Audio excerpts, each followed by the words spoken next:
In this episode, we go in search of the blue-gray gnatcatcher. We'll be camping at the Holtville Hot Springs just inside California. It's the perfect place to find this blue-gray gnatcatcher, but also the black-tailed gnatcatcher. Will I see them both? Will I be able to tell them apart? Will I see one smash a spider on a tree? Thank you for joining me as we search along the canal and the scrub to find these incredible birds. Now,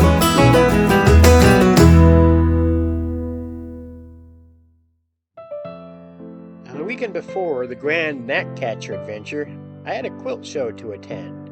I had a great time at the Tucson Quilt Show. It's put on by the Tucson Quilters Guild there. I'll be making a separate little giant production on that show later, but for now, enjoy this preview. The talent displayed at this show rivaled the national and even world talent I saw in 2022.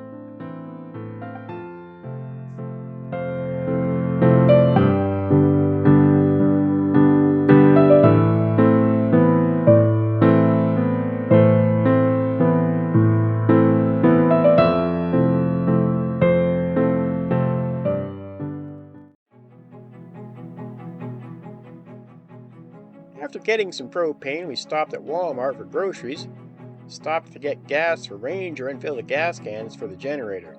Then we had to stop at the post office to mail off a bunch of stuff and got some stamps. It's almost a 5-hour drive to California from Tucson, and leaving at noon, well, made me kind of concerned about getting there before dark.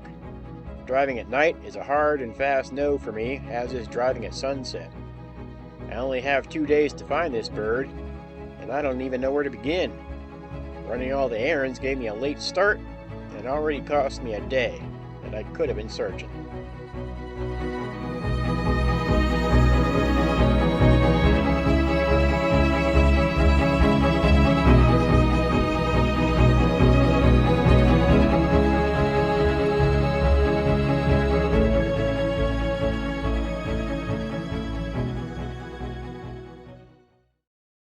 I arrived at the hot springs an hour before dark and parked next to my friend Marlowe. Marlowe is a retired Scottish man who lives in Nova Scotia, ex-Navy man like me, and the most generous and adventurous man I've ever met. He never makes reservations. No matter where he goes, he just goes. He drives his Class A motorhome from Nova Scotia to the southern U.S. every year and takes a different path every time. He climbs mountains with his bare hands, visits dangerous places and dangerous people like Slab City, eats whole chickens without utensils, and avocados too, as you can see here.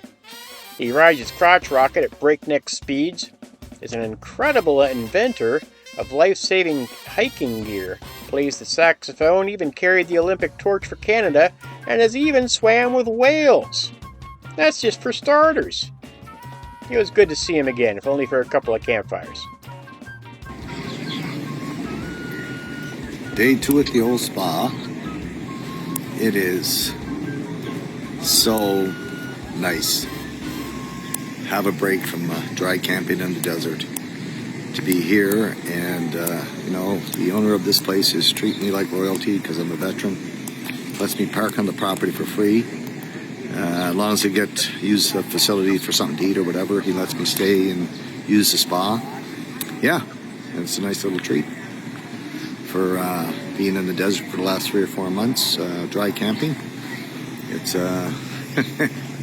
kind of nice, but missing back home. Looking forward to get back down to Victoria and across Canada to see all my children and my grandkids over the next 6 months. So, I just count my blessings. But for now, I live in the moment and be thankful for my life and breath and all the wonderful things I have going on in my life, such as beautiful, healthy children and grandchildren. Nothing better than that, my friends. Much love. I went out the following morning to find the blue-gray gnatcatcher. But first, I found these cliff swallows here at the bridge. These are my first swallows of the year. I enjoyed being with them, hearing them call to each other, flying as one magnificent creature but made up of hundreds of birds.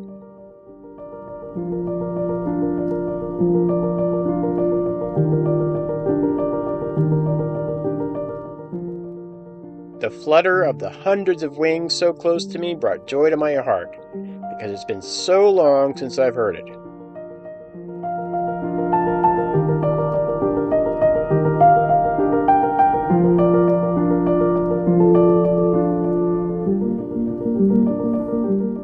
It's not just the spectacular colors and shapes and lives of birds. When you go birding properly, you are still. Your head is on a swivel.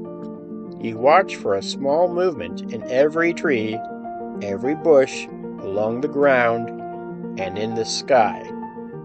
You are present. You stand in time with these tiny flying creatures. I don't say I'm watching them. I am sharing a moment with them. It's a gift only granted to you if you stop, listen, open your heart to receive that experience.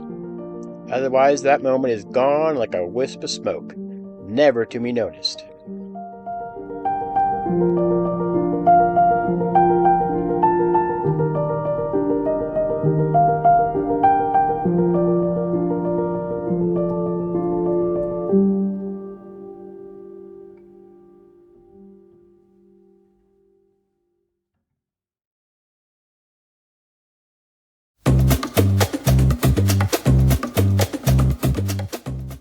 I was pleased to see some hummingbirds as I headed back to Ranger. I was invited to sit and watch these incredible tiny animals with a couple from Canada. These jewels of the desert, as they're called, can be difficult to identify because 1, they all look fairly similar, and for 2, they fly around like part bumblebee and part fighter jet.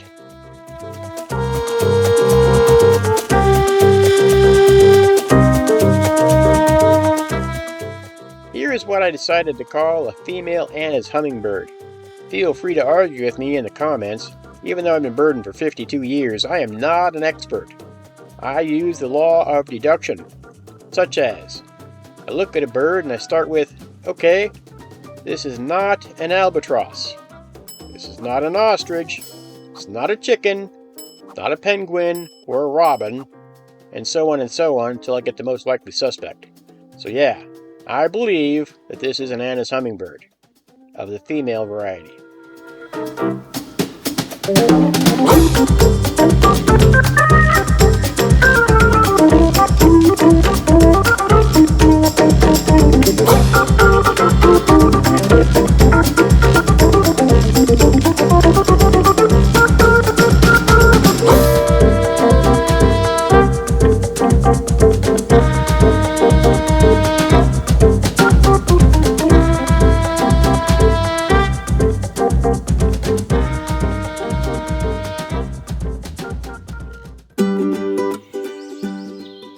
If you ever stop to listen to a bird song, you'll notice the complexities of the notes.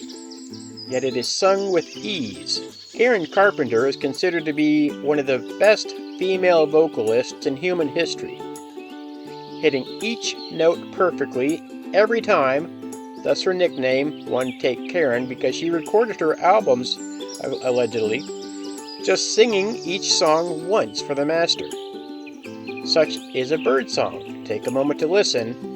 You'll feel on top of the world. In the leaves on the trees and the touch of the breeze, there's a pleasant sense of happiness for me.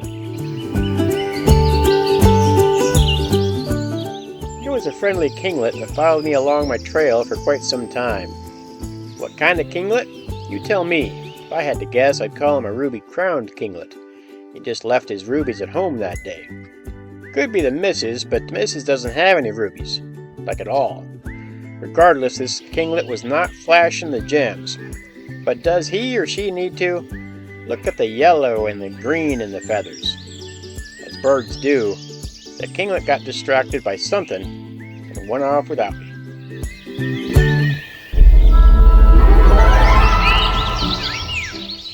Finally! The blue-gray gnatcatcher in all its glory. But also an A-bird stowie popped out in front of me too. This was a life bird for me. But wait, was that really a blue-gray gnatcatcher?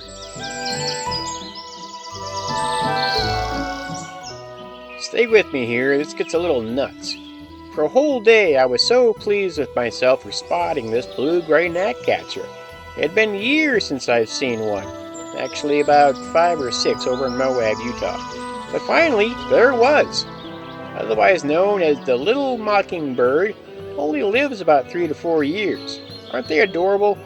I especially like them because they like to catch spiders and beat them against trees. Joy and happiness are the spiritual meanings of this blue-gray gnatcatcher, so smashing spiders against trees brings me joy too.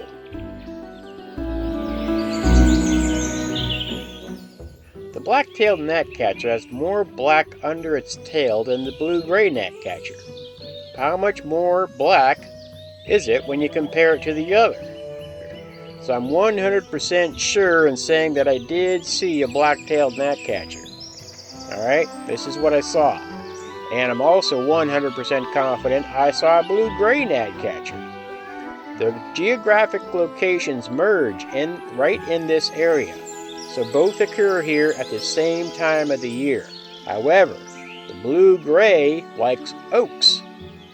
There's no oaks around here. The blacktail likes the scrub. As you can see, this is scrub. I could keep going, the comparisons are endless, but I'm marking them both down on my list until I'm otherwise convinced. I spent hours looking at these photos. These are just a small sample here. But I'm done. Please comment below what you think.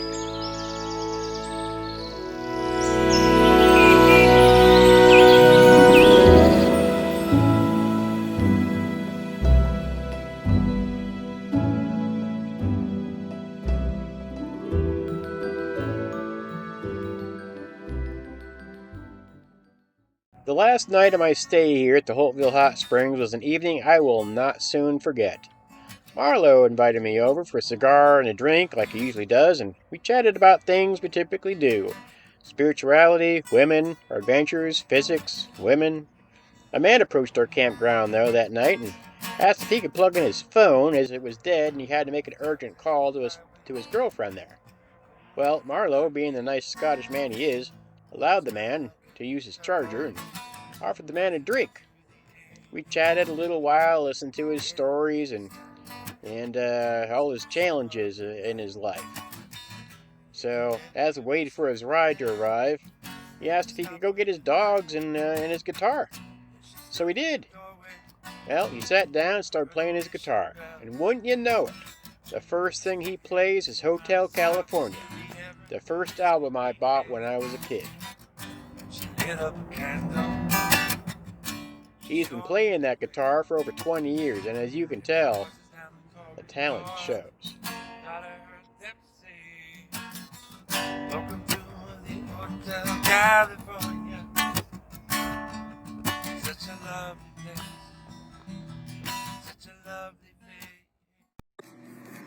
Our new friend Leaf is banging it out on the guitar.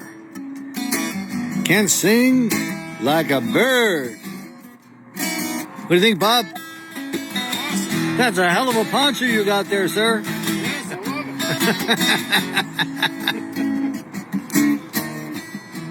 it. Only down in California, huh?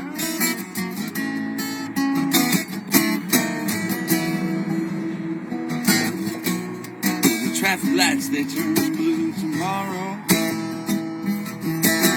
Woo! Shining emptiness down upon my bed. The tiny island slips really on down the street.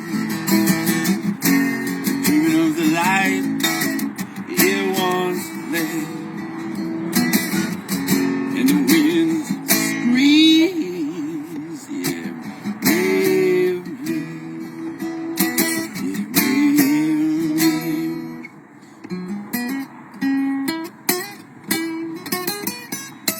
Woo!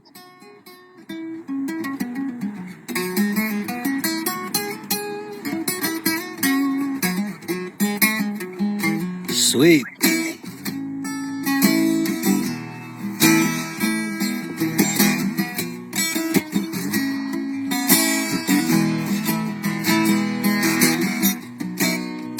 with we never remember it's carried in the past. Oh, it's crutch, it's old age, it's wisdom.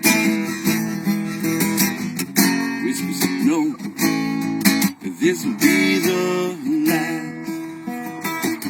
And the wind cries, Mary, Mary.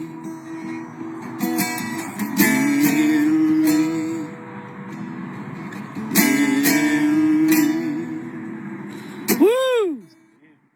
Damn, that was good.